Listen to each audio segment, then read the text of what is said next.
Hot Springs. I'm sad that Jesse has been under the weather, but it's sure good to get to see old friends and all these friendly faces that I've never met before. It's a pleasure to be here today.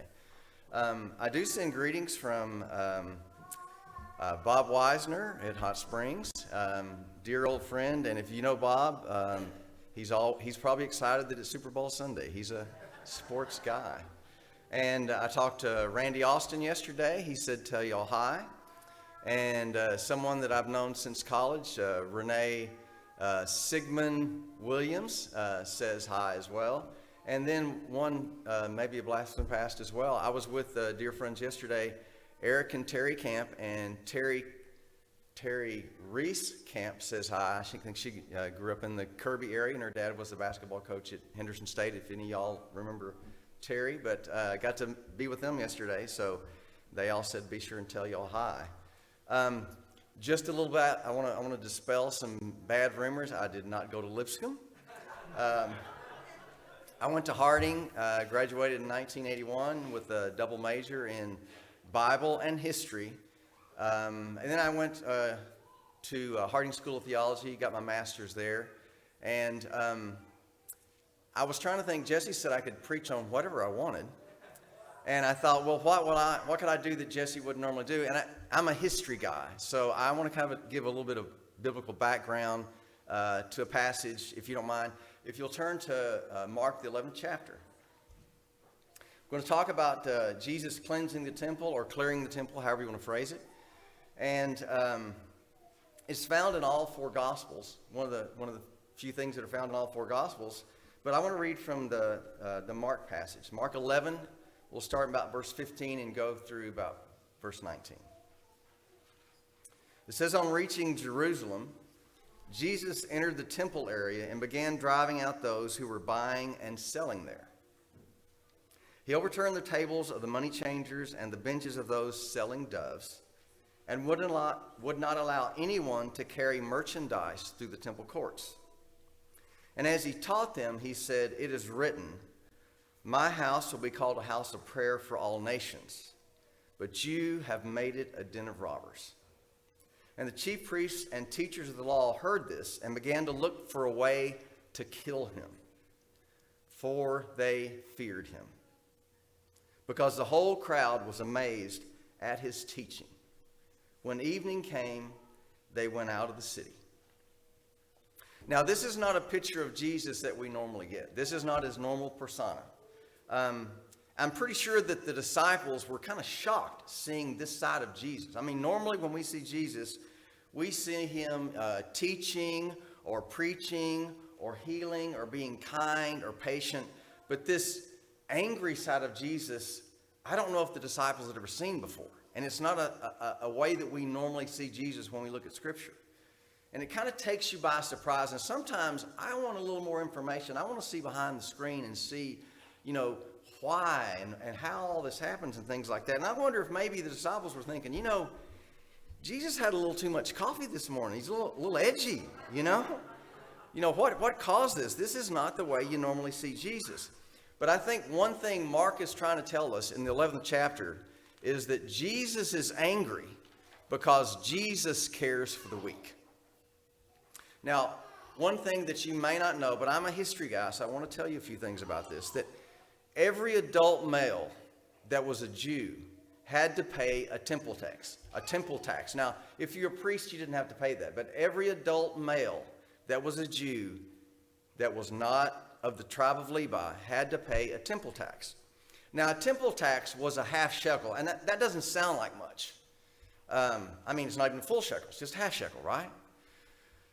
But that half shekel was due before Passover. That had to be paid every year. And stalls would be set up in your local village. Like if you're in Glenwood, and let's just say Jerusalem was Hot Springs, they'd set up a little booth in your city of Glenwood, and you could go down there and pay your half shekel tax, half shekel temple tax. They did that for 10 days. And then if you didn't pay it in those 10 days, they took down the booths, and you had to go to Jerusalem or wherever you lived in the kingdom of Israel and go pay your temple tax at Jerusalem. Now, if you didn't pay your half shekel temple tax, the authorities could legally confiscate all your personal goods. So it was a pretty big deal. Now, half shekel doesn't sound like much. It doesn't seem like a lot of money to me, but I did some research to try to find out like how that would equate to modern day money that we might understand. So a half shekel would be equivalent to 2 days' wages at the time of this writing. Now, I don't know what everybody's income is and what 2 days' wages would be for you, but I looked up what the median income for the United States is, and it's presently at $70,000. Now, I don't know about you, but that's a little more than I make, okay? But it didn't matter what you made.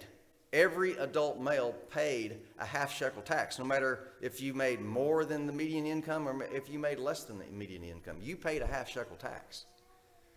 Now, if I worked a 5-day work week, which you understand a 5-day work week is a modern thing. Used to, you just worked all the time.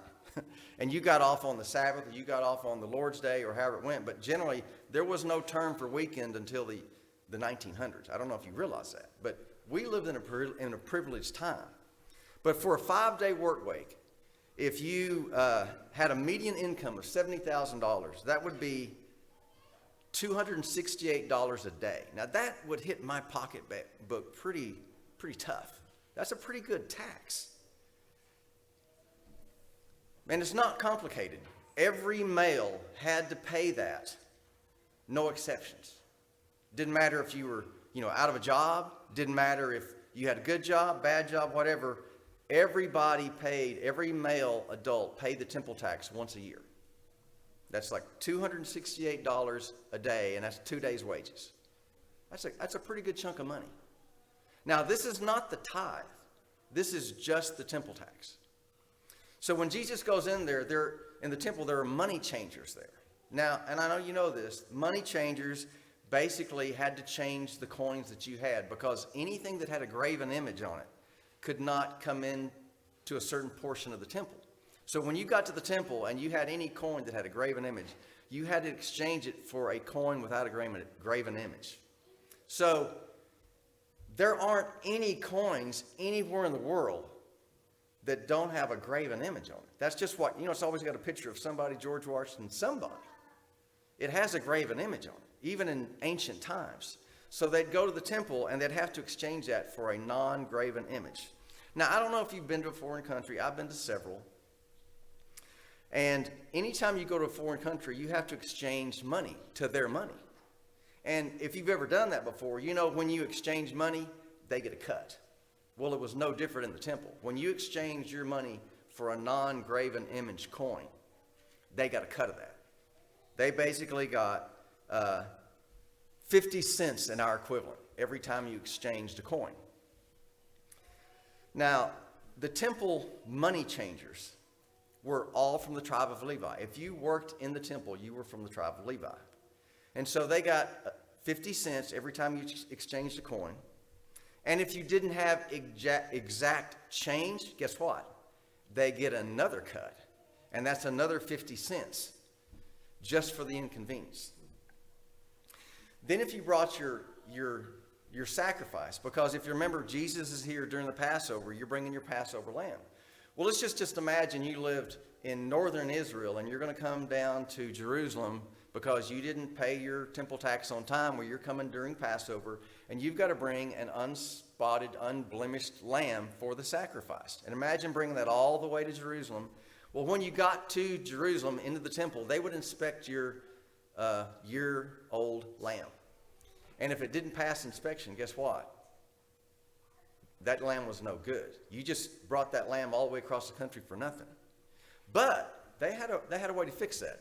They had lambs that they could sell you. You could buy lambs outside the temple, or you could buy lambs inside the temple. And if you bought one inside the temple, well, it was twice the price of the one outside the temple. But the ones inside the temple that you bought from the money-changing table, that area there, they were inspected already, and they already passed inspection. But again, they cost twice what one just outside the temple cost. Now, when you exchanged your money, all money over time, like our money is even our money over time will wear. You'll see the edges wear. It'll become, you can't make out George Washington or Abe Lincoln as well, or anything like that. So over time, they wear a little thin. They even wore more thin then because they weren't made of the same substance, the same way that we do it.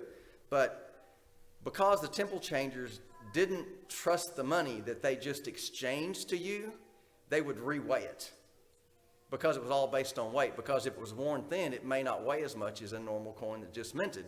So they reweighed it, and if it didn't weigh what it was supposed to weigh, then you owed them more money, and it cost more money. The haggling over the weight took more money from the pilgrims. Now, to understand how much money just the money changers, just the people at the money changing table made, the money changers brought in a year, $326,000 just for exchanging the money.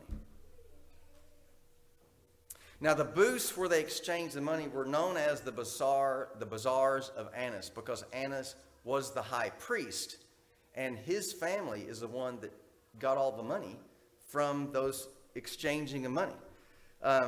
Now, this is the same Annas where Jesus met in his trials, where he went to trial first before he went to the second trial at Caiaphas, who was the Roman appointed high priest that wasn't the real Jewish high priest. So he had to meet with Annas before he met with Caiaphas. But these are the guys that controlled all the money at the temple. Now, we've talked about the money changers. We've talked about the half shekel temple tax. The temple tax, now the money exchangers, that was $326,000 a year. But the temple tax that you had to pay annually brought in over $3.6 million a year. When Crassus, the Roman governor, plundered Jerusalem in 54 BC, he took money out of the Jewish treasury, and he took the equivalent of $132 million. That just gives you an idea of how much money the temple took in over time. Flush with cash. Jesus understands when he overturns the money changers' tables and runs everybody out, he destroyed their money-making enterprise. And it infuriated the high priest. And I don't know what you think about Jesus, but when Jesus does that, single-handedly, no help, I'm sure the disciples are just looking around and going, oh my goodness, what is Jesus doing here? And where do we hide? Jesus does that single-handedly. Now understand, in the temple, you have the priest, you have the people that work at the money changers, you have the temple singers, you have the temple guards. They're all of the tribe of Levi.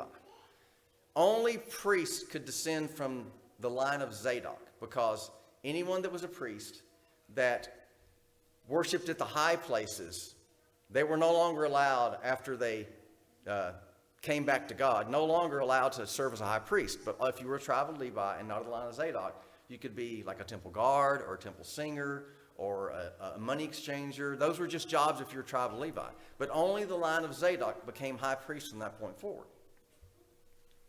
But Jesus is overturning these tables and creating a disturbance. When temple guards are there, armed guards that are there, it was their job to prevent this kind of thing from happening. And they didn't lift a hand to stop Jesus. Not at all. These are the same guards that arrest Jesus in the Garden of Gethsemane before he's crucified. They didn't lift a hand. They didn't stop him at all. So I don't know what you think about Jesus, but he was no milquetoast, waif-thin, easy guy. He was a stout dude that they were scared of. They didn't touch him. And there was no miraculous power, but yet he stopped the flow of money, nipped it in the bud. And this was what led to them trying to crucify Jesus.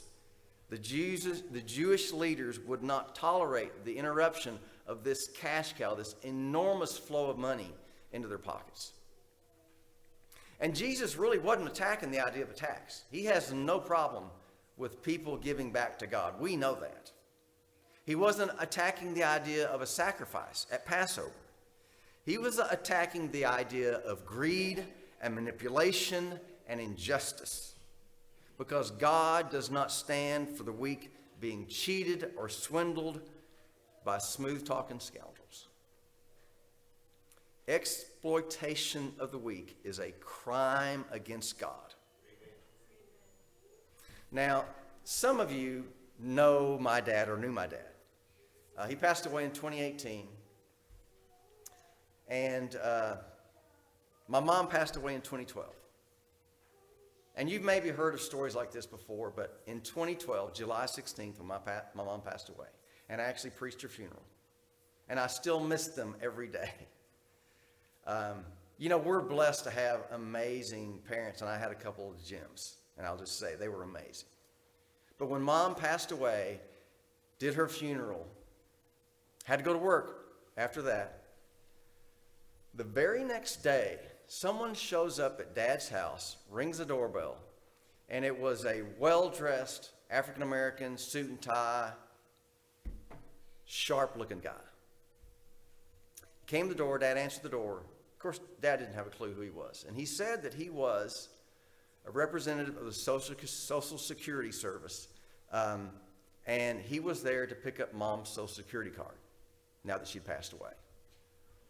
Luckily, Mom ran the house, and Dad didn't know where anything was.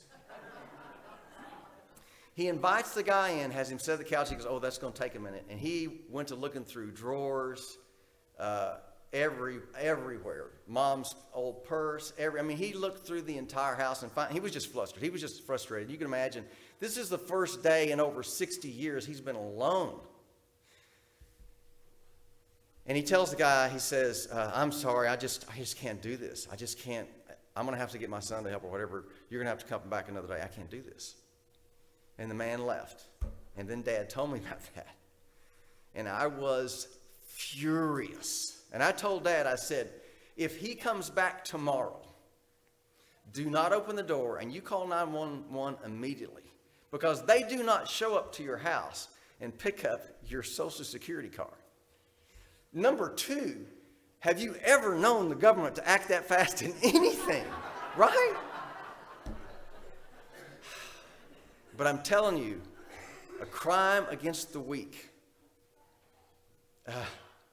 There is no place too bad for someone like that. God cares for the weak. That's one thing we see in Mark 11, that God cares for the weak. Point number two we see is that God is inclusive. At the temple, now you know kind of how the temple was made. There was like the inner Holy of Holies where the only high priest could go once a year, right? And then there's the court of the priest where only the priest could go. If you weren't a priest, you couldn't go in there. And then there's the court of the Israelites where only the men, Jewish men, could go. And then there was the court of the women. So you had to be a Jewish woman to get into that area. And then there was the court of the Gentiles. So like there were these rings and, those concentric rings that just kept, keeping you further and further away from God almost. There were these barriers that you could not go across upon pain of death. The people I talked about, the temple guards, they were put there that if you were a woman and went in the court of men, they would kill you on sight. If you're a Gentile and go to the court of women, they would kill you on sight. If you're a Jew and just wander in mistakenly to the court of the priest, they would kill you on sight.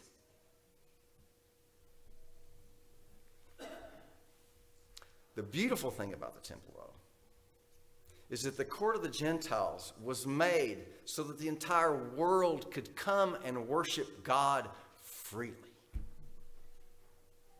And yet, when Jesus walks in to the court of the Gentiles, it is a circus. It is mayhem. It is absolute bedlam, and he is furious. The place where he has made for all mankind to worship God is a madhouse. And the sights of the bazaars of Annas and the haggling over money and the reweighing and the money grubbing and the greed and all the animals just buying and mooing and all the refuse and the smells and the sounds and the bleating and the squawking of the doves. how do you worship like that? And it's disgusting to Jesus. In Isaiah 56, it says that the temple would be called a house of prayer for all nations.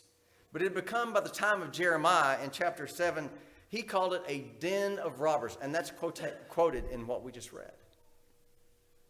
1 Kings 6 says, in building the temple, only blocks dressed at the quarry were used, and no hammer or chisel or iron tool was to be heard at the temple site while it was being built. Why?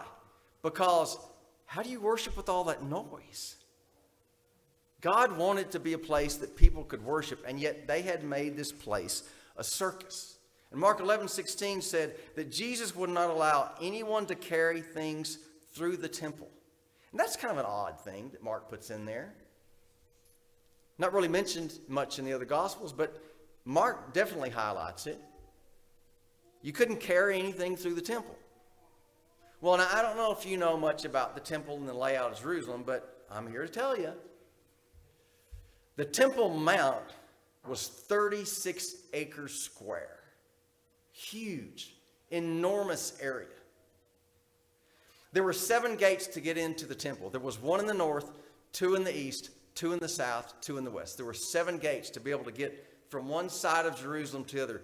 In order to get all the way around the 36-acre plot without just walking through, a shortcut in the temple, it took a pretty good jump to walk around the temple.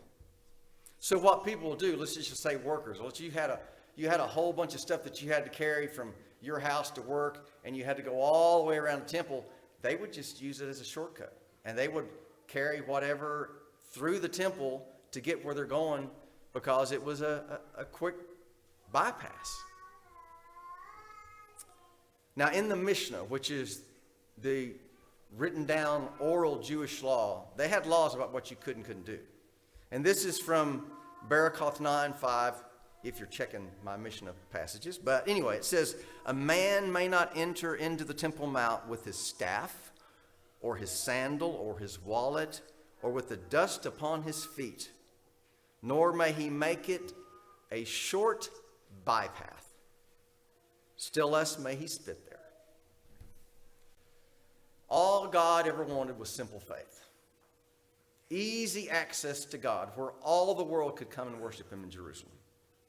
Hosea says, a familiar passage, 6:6, I desire mercy and not sacrifice. That's a true heart of God. He just wants us to be merciful. And I'm not really sure if we understand what mercy is. Mercy is not kindness.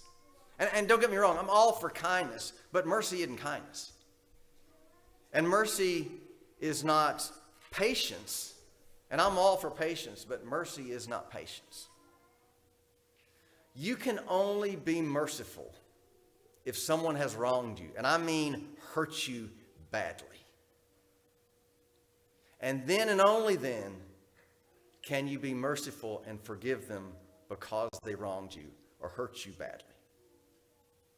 That's all God wants, is for us to be merciful. And people that treat us horribly, we're big enough to forgive and forget and to be a child of God. That's all he wants. Simple faith, love God, love your fellow man. It's not complicated. It's not complicated. And understand, if you make the path to God more difficult than he made it, if you make access to God more difficult than he wants it to be, beware the wrath of God.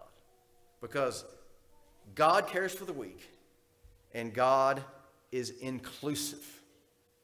Now, the third thing we learn from this passage is this is where the disciples really understood that Jesus was the Messiah. Now, I told you that there were, all 4 Gospels talk about this cleansing of the temple or clearing of the temple. And John is different. If you know anything about the Gospel of John, he does things just totally. Chronology means nothing to John. All he really wants you to know, and he tells you this at the very end, he just wants you to believe that Jesus is the Son of God. That's his agenda. So chronology doesn't mean a whole lot to John. In all the other Gospels, this occurs after the triumphal entry. For John, it doesn't. It occurs in the 2nd chapter of John, early in his Gospel. And the reason John puts it early in his Gospel is because it is a foundational element in understanding who Jesus is. And he wants you to know straight off, when you see John chapter 2 and you see him cleansing the temple, you immediately see that he is the Messiah of God. That's why he puts it there. This is a trigger event in the life of the apostles. Malachi 3, 1 through 5 says, "The Messiah will come to the temple and purify the Levites, refine them like gold and silver. Then he will have men bring offerings in righteousness that will be acceptable to the Lord. He will come in judgment and testify against those who defraud laborers of their wages, who oppress widows and the fatherless." When you see this picture in Mark 11, what you see is Jesus being Messiah. This is what Messiah does. And Mark says that the chief priest and the scribes heard Jesus quote Isaiah and Jeremiah, and after that, they sought a way to destroy him, a way to kill him, because they feared him because of the multitude that were astonished at his teaching. Now, to get you to understand what a large multitude it is, it says at this passage at Mark that after he clears the temple, they went out of the city. Now, that's important. They went out of the city. In fact, they went out to the Mount of Olives because that's where they camped during the night. And honestly, many people camped outside the city, Mount of Olives, because when people came to Jerusalem for one of the 3 main feasts, there wasn't enough room for all of them. There were tons of people that came to Jerusalem during the Passover and Pentecost and Day of Atonement. People came, and Feast of Tabernacles, they came by the hundreds, by the thousands. So there was no place for everybody, so they would camp outside the city gates. And actually, during the feast, they would extend the borders of Jerusalem so that everybody was able to partake of whatever in Jerusalem. Now, to understand the multitudes, when Nero was Caesar of Rome, he didn't like the Jews, never liked the Jews. Actually, I don't know that Nero liked anybody, but he really didn't like the Jews. And when Cestius was governor of Palestine, he tried to get Nero to understand how important it was to know about the Jews and how many there were. And so he talked Nero into taking a census. Now, the way they took a census of the Jews during the time of Nero is they had the priest count the number of lambs that were slaughtered at Passover. And the priest, and this is according to Josephus, you can look this up, they killed, during the reign of Cestius, during the reign of Nero, 256,500 lambs at Passover. That's a lot of lambs. Now, we know that the minimum amount of people sharing one Passover lamb, because it had to be all eaten, you had to eat all of it, that there would be between 10 to 20 people it would take to eat a Passover lamb. Now, we know, you all know, that when Jesus took the Passover with his disciples, there were 12, right? And him, 13. So the way they figured is when they know how many lambs were slaughtered, they did kind of an approximation of how many it took to eat it, between 10 and 20. And Josephus comes up with a number that during the Passover, during the reign of Celsius, the governor of Palestine, Cestius, reign of Nero, that 2,700,200 people took the Passover in Jerusalem. So when the chief priests and Pharisees and the scribes are worried that Jesus has the crowds on his side, and there's at least 2 million of them in the city, yeah, they're concerned.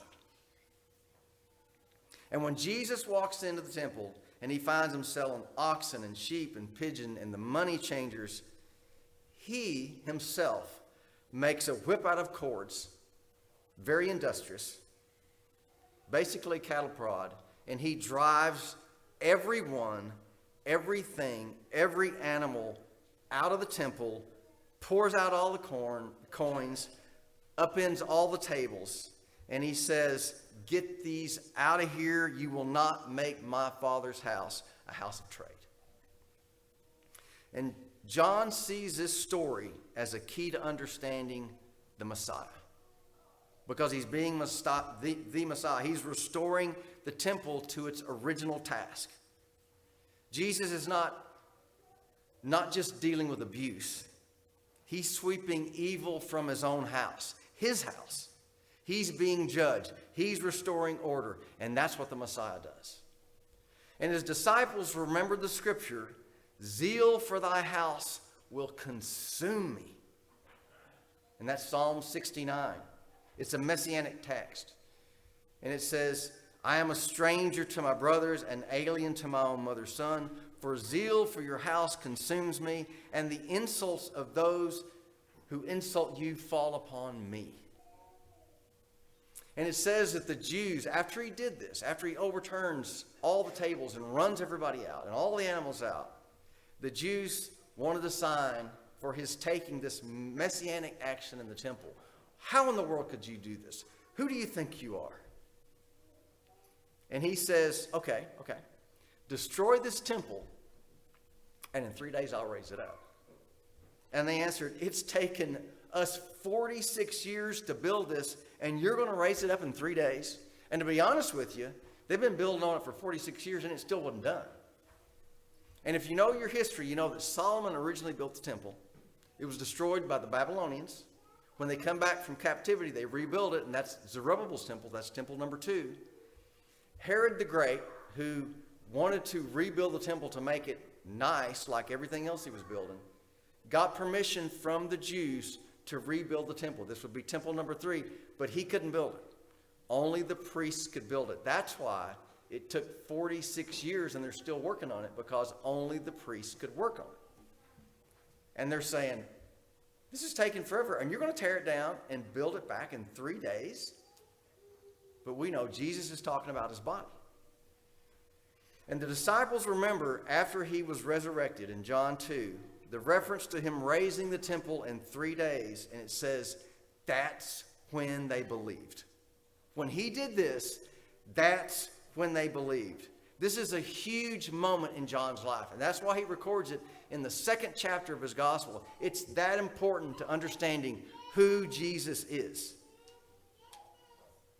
He places it just after the prologue, that the Word was with God, and the Word was God, and oh, by the way, he is the Messiah of God.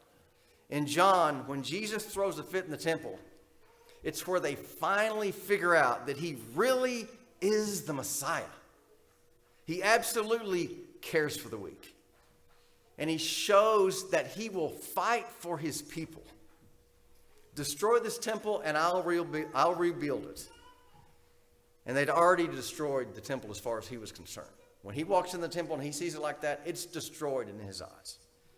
It's destroyed the purpose of it. It's destroyed its role in religion. But his new temple, this temple, would draw all men to him. It would be inclusive. That is what we're to be. You know, we have all kinds of freedoms in life, especially in America. We have all kinds of freedoms. We can tear down, or we can build up. Everywhere you turn, everyone you meet, we can destroy, or we can create. We can be an island, or we can change the world for God. Zeal for his house, his temple, which is the body, which is the church where God dwells. Anytime we get together, anytime 2 or 3 come together in his name, there God dwells. If we are in unity, God dwells with us. And zeal for his new temple, for his body, still consumes him. And he would give his life, and he would suffer, and he will always fight for you. And he will redeem his church, he will redeem his body, and he will fight, and he will win, and the gates of hell don't stand a chance. Amen.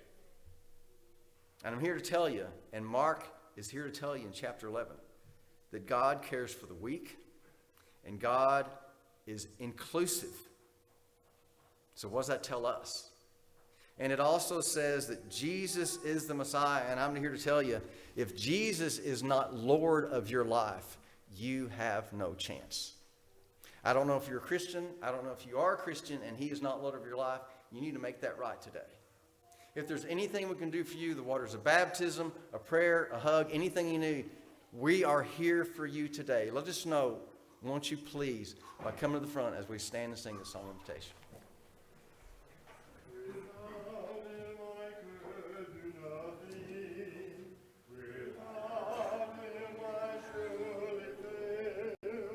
Without him I would be drifting.